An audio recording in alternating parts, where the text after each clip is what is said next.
रोटी कपड़ा और मकान के एक सीन में जीनत अमान मनोज कुमार को अपने बालों में सजा फूल दिखाती हैं और वो कहते हैं, फूल तो डाली पे ज्यादा अच्छे लगते हैं। जीनत को ये बात चुभ जाती है, लेकिन जो आदमी कांटों पर चल रहा हो उसे शायद फूलों की खूबसूरती दिखाई नहीं देती। इसे कहते हैं ऑडियंस की नब्ज पकड़ लेना। मनोज कुमार ने वाकई इस फिल्म में ऑडियंस की नब्ज इतनी खूबसूरती से पकड़ी कि नो वंडर ये फिल्म इतनी जबरदस्त हिट साबित हुई। रोटी कपड़ा और मकान को 11 फिल्म फेयर अवार्ड नॉमिनेशन मिले, जिसमें से इसने 3 जीते।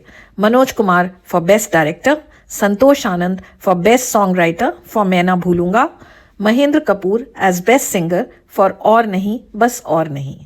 साल था 1974 और आज़ादी का सुरूर फीका पड़ चुका था। हम 1971 की लड़ाई में पाकिस्तान को हरा चुके थे, लेकिन अगले ही साल इमरजेंसी लगने वाली थी। महंगाई, काला बाजारी और बेरोजगारी दिनों दिन बढ़ती जा रही थी।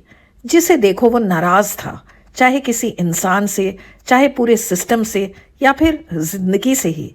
रोटी कपड़ा और मकान में भी बहुत सारे नाराज लोग हैं। सबसे पहले तो मनोज कुमार खुद भारत के रोल में। मेरी जन्मपत्री, मेरी कुंडली, ये डिग्री है डिग्री, और इसकी किस्मत में कितने राहु हैं कितने केतु, ये कोई ज्योतिषी नहीं जानता।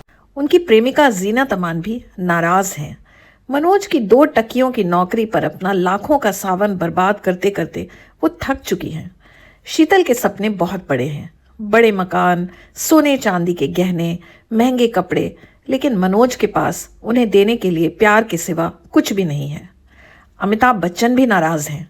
अपने परिवार के हालात और भाई की परेशानी देखकर आखिर उनसे रहा नहीं जाता और वो एक बार के लिए गलत रास्ता पकड़ लेते हैं। पेट काट काट कर उसकी फीस भरी हो। माँ बाप ने तो उसकी पढ़ाई में 20-25 हजार रुपए लगा दिए होंगे, लेकिन उसके तो 20-25 साल चले गए, और जवानी के 20-25 साल की कीमत 20-25 हजार रुपए नहीं होती। तुलसी के रोल में मौसमी चैटर्जी, जिनको नाराज किया उनके हालात ने।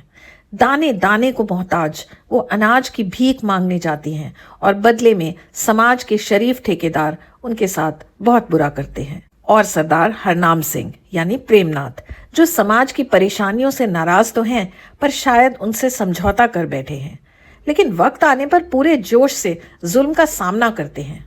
एक शशि कपूर हैं जिनका कैरेक्टर सॉफ्ट और स्वीट है। हमेशा की तरह इस फिल्म में भी उनकी चाहत किसी और को चाहती है और वो अकेले रह जाते हैं। उन दिनों शशि इस तरह के रोल्स में स्पेशलिस्ट बन चुके थे, पर इस सिचुएशन में भी मनोज कुमार ने जम के मसाला डाला। जीनत और शशि कपूर के रिश्ते की शुरुआत ही आसान नहीं रहती। भारत की दी हुई अंगूठी जीनत की उंगली से निकल ही नहीं पाती, तो शशि कपूर उन्हें दूसरे हाथ में अपनी अंगूठी पहना देते हैं। ऐसे मेजर इमोशनल मोमेंट्स इस फिल्म में बहुत सारे हैं और आज भी देखो तो दिल को बेचैन कर देते हैं। अब जीनत और शशि की मंगनी तो हो जाती है, लेकिन वो आपस में ज्यादा समय तक खुश नहीं रह पाते, क्योंकि मनोज कुमार कभी टीवी पर कभी पार्टी में उनके सामने आ ही जाते हैं और उदास गीत सुनाकर जीनत अमान को पूरी तरह गिल्टी फील कराते हैं। पहले वाला गीत और नहीं बस और नहीं तो उस खुशी के मौके पर इतना ऑड मालूम होता है कि समझ नहीं आता शशि कपूर ने टीवी स्विच ऑफ क्यों नहीं किया। खैर, मनोज के गीत अपने मकसद में कामयाब हो जाते हैं और जीनत उनके पास वापस चली आती हैं। अगर आपने फिल्म देखी है तो गौर किया होगा कि मनोज और जीनत एक दूसरे को पूरी फिल्म में टच तक नहीं करते, बेहद रोमांटिक गीत गाते हुए भी नहीं। वो इसलिए कि मनोज नहीं चाहते थे अपनी प्योर इमेज को खराब करना। उनका रीज़न कोई भी हो, लेकिन इसके चलते इन गानों में एक अलग ही इंटेंसिटी ज़रूर आ गई। आज भी शायद ही कोई हो जो मैं ना भूलूंगा सुनकर इमोशनल ना हो जाए। आपने देखा कैसे उन्होंने दोनों हीरोइंस के कैरेक्टर बिल्कुल ऑपोजिट बनाए। जीनत अमान पढ़ी लिखी वेस्टर्नाइज्ड मॉडर्न वुमन है, जिनके सपने बहुत ऊंचे हैं। उन सपनों के लिए वो अपने प्रेमी से बेवफाई कर बैठती हैं। और मौसमी चैटर्जी एक मजबूर गरीब लड़की है जिसका दिल बिल्कुल सच्चा है। एक बहुत ही इंटरेस्टिंग बात इस फिल्म में ये थी कि मौसमी इस फिल्म में एक सो कॉल्ड नाजायज बच्चे की माँ बनती हैं, लेकिन वो इसके लिए खुद को दोष बिल्कुल नहीं देती, बल्कि सर उठाकर जीती हैं। ये उस समय के लिए काफी बड़ी बात थी। अब खाली इमोशन और मजबूरी वगैरह पर तो फिल्म चल नहीं सकती, इसलिए इसे एक कंप्लीट एंटरटेनर बनाना जरूरी था। सो मनोज कुमार ने उतारा विलेन के तौर पर मदनपुरी और उनके गैंग को।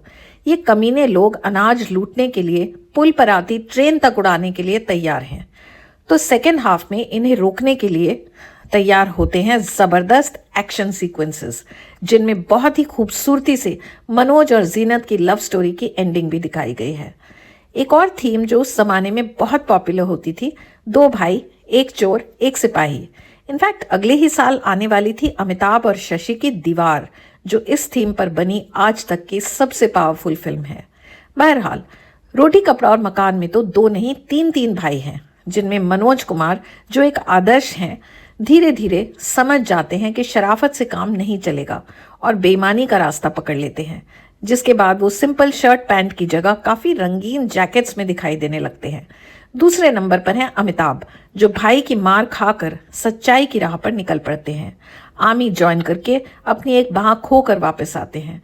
और तीसरा भाई जो पढ़ लिख कर पुलिस में भर्ती हो जाता है। डायलॉग भी ऐसे लिखे गए हैं जिन पर ताली बजे बिना रहा ही न जाए। भारत कहाँ है?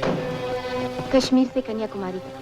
कुल मिलाकर इस फिल्म में वो सब कुछ था जो एक सुपरहिट ब्लॉकबस्टर कमर्शियल मूवी में होना चाहिए। गरीबी से जूझता परिवार, उसूलों की टक्कर, एक इंटेंस लव स्टोरी, प्यार में धोखा, रो रो कर याद आने वाली भूली हुई कस्में, बेरहम विलन, मजबूर लड़की, दिल छू लेने वाली इमोशनल सिचुएशंस और दमदार एक्शन। मनोज कुमार इस फिल्म के सब कुछ थे, राइटर, प्रोड्यूसर, डायरेक्टर और लीडिंग स्टार।